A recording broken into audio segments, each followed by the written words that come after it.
Hello guys, Scott with Handgun Production. I'm going to get to my second video tonight. It's going to be fairly short because there's really not a lot to it, but let's get to it. This is the FN 5.7 by 28mm Belgian made handgun. So as you see my earlier review on the P90, it shoots the same identical round as the P90, and there it is there. You can get a look at it. Polymer tip little bullet there, very fast moving, a lot of penetration there. That would be really my only concern with this platform if I carried it as a concealed carry firearm, is the over penetration of the round. Again, this is not my personal firearm. It's Scottish. A good friend of mine let me borrow it for the review purposes.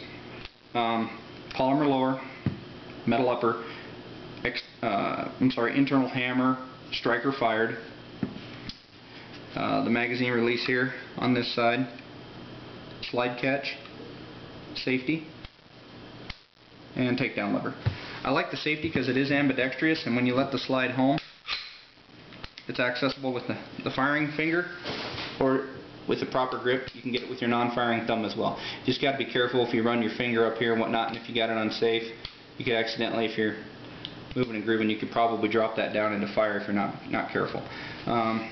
Adjustable sights there. They're painted fluorescent green. They're not night sights, but I'm sure you could probably get night sights for it. The magazine magazine release, I don't know if I mentioned it, it is ambidextrous. You can switch it out to the other side.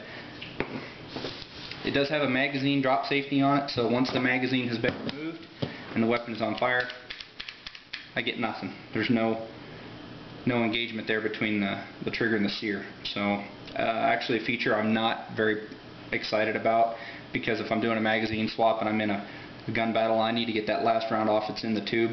I at least have the ability to do so while I'm in the middle of my magazine exchange, so something to consider with that. Again, fairly lightweight. We'll go ahead and break it down real quick here, not relatively hard at all.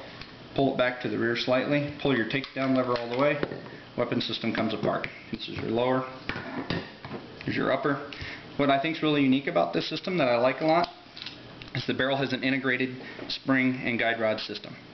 I think that's a pretty neat little design that FN came up with there. I've actually never seen this on another handgun, where the barrel and the spring and everything's like all built into one. That's kind of cool. So I polished up his breech there a little bit with some flits and a Dremel earlier because this gun was filthy, so cleaned it up for him.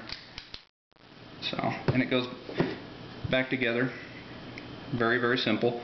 Again, striker fired. Once that's placed onto there, just cock it to the rear, locks into place. Very simple, again, to put together and take apart.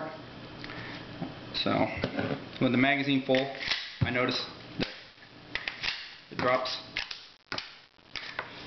fairly free. It does catch once in a while. Not bad though. Overall, a really neat little pistol design. I think if you've got the P90 and you want to add this to your arsenal, I think that's a very, very good idea, because then you have interchangeable ammunition with both the handgun and the P90.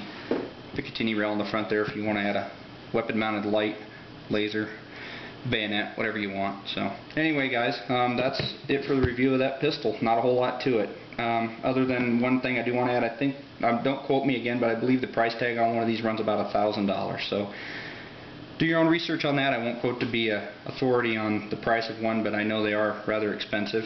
So anyway, there you go guys. Take care out there and be safe.